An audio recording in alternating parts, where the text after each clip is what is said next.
The Drop is a Harry Bosch story, and what I'm trying to do with this one is get as close to the reality of what homicide cops do and how they live their lives as I can. And the reality is, unlike television and most books, detectives don't work one case at a time. And so the challenge for me in this book was to write a story where Harry's working multiple cases. And we zero in on two cases that he's working simultaneously. One is an old case, a cold case, and one is a fresh kill. The cold case comes out of his work on the open unsolved unit, and some DNA from a sexually motivated crime in 1989 has been submitted for matching, and it comes back as a hit. And Harry's off in the races on that case.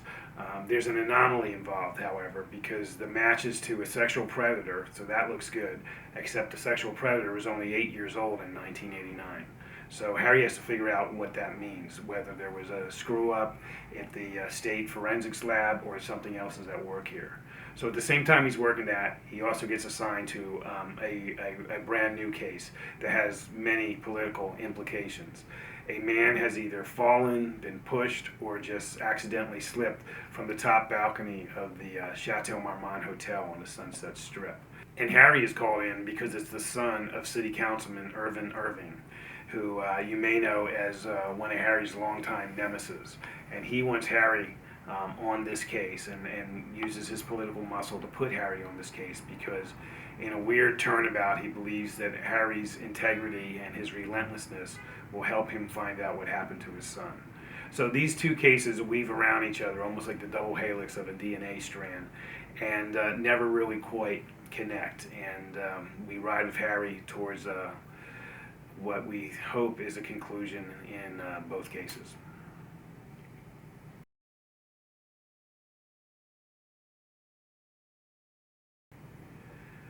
I do and I don't. Working with Harry Bosch long range is sometimes not advisable because the way I operate, I get inspired to write stories that are very contemporary. So it doesn't really serve me to think about what I'm going to do with Harry in 5 years or even 4 years. But at the same time, Harry ages in real time, and he's getting up there. He's in his 60s now. He's 61, I believe, in this book.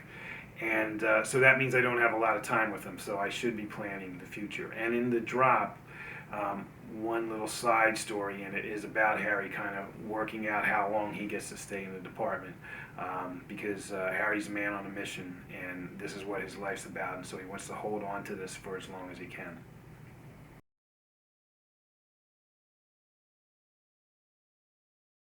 I think it's a safe bet that Harry and Mickey will always kind of cross paths, either in big or small ways. I've written 2 books where they were kind of equal partners, and I think I'll come back to that at some point. But it's really all about what inspires me to bring them together, whether it's the case or whether it's a character thing I want to explore in them. That really dictates whether they ever really get together for something significant again.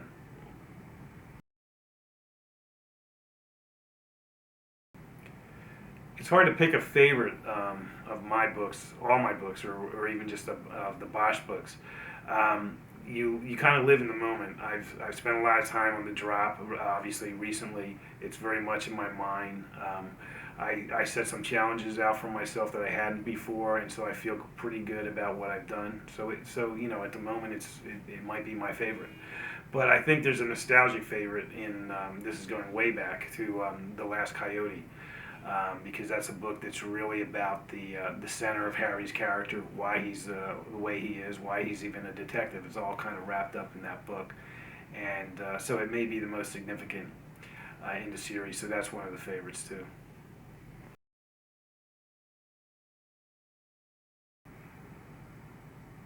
What I try to do is put myself in a position to be inspired. What I say is I want to be. I put myself in a position to be lucky.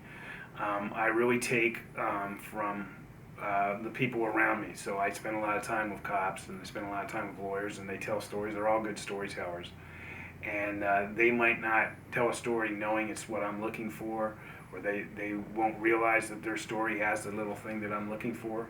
But that's usually how it comes. I'll hear a story and I'll think I can take that idea and put it with this idea over here, and together I might have something that could go the distance, be the length of a book.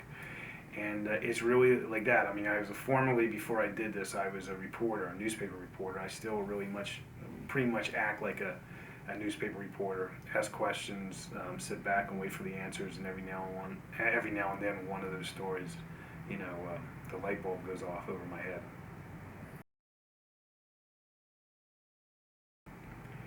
That's a tough one. I like both those characters. I spend a lot of time with both those characters. If I had to choose one, I'd say Harry Bosch. And I identify with him because he has characteristics I would like to have, or I would hope that I would have. And probably chief among them is his relentlessness. I think I have that in my life in certain areas. In my professional life, I think I'm pretty relentless about what I'm doing as a writer. But I'd like to have it in other areas of my life. And I think Harry's a good role model for that. That's tough to say. There's a rich backstory to Harry Bosch, and I hint at it in different books. Hopefully, all the books. There's a little bit. I mean, my idea is that the series moves forward at the same time it moves backwards. You kind of fill in. It's a lot of finessing. You fill in backstory about your character as you're taking the reader on a contemporary, forward-moving story. Um, but his Vietnam experiences, his experiences as a guy in uniform, a patrol officer. I put a lot of hints in the books about those years and those times, and I would like to get back to them. Right now, I just love the forward progression of the series, Harry in real time, and I'm going to keep pursuing that until that's not realistic, and that when I reach that point, which hopefully won't be for at least 3 or 4 years, that's when I start thinking, well, maybe I can go back in time, or maybe I can fill in some of the spaces between the books I've written.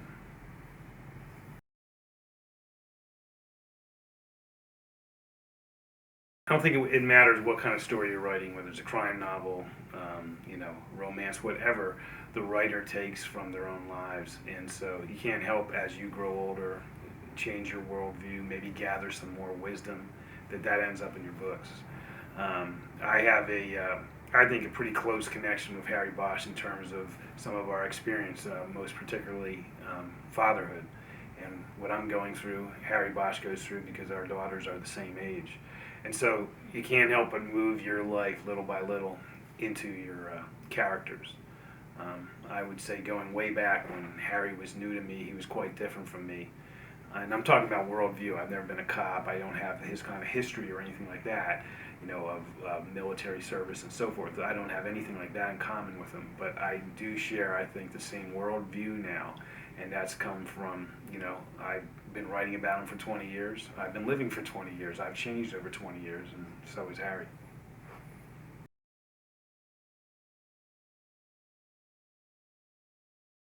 I made Harry a tunnel rat because I saw some metaphoric opportunity there. I had this idea that these stories, if I got a chance to write more than one story, would be about a guy kind of moving through a tunnel towards light. I like the idea or the theme of tunnels, and you see that often in these books. And so I think it was appropriate that here was this guy who, at a very young age, when he was really just a boy, was going into tunnels in a foreign country, in a war, and seeking out the enemy. When I heard about the real tunnel rats, I thought, what a harrowing experience. And I thought I would take that harrowing experience and give it to this character I was writing about and see how it informed the rest of his life. At this point, I don't know what I'm going to write next. I have a couple different projects involving television and film that I'm going to pursue for a little while, and then I have to make the big decision: what book do I write next? Is it a Harry Bosch book? Is it a Mickey Haller book? Is it them together, or is it something new? I do know this, in my mind, is significant. My next book is my 25th book, and so I'm leaning towards writing a Harry Bosch novel because it started with him, and I never thought I'd get to this point where I would be writing my 25th novel, and it seems like if I'm writing about Harry Bosch, that would be appropriate.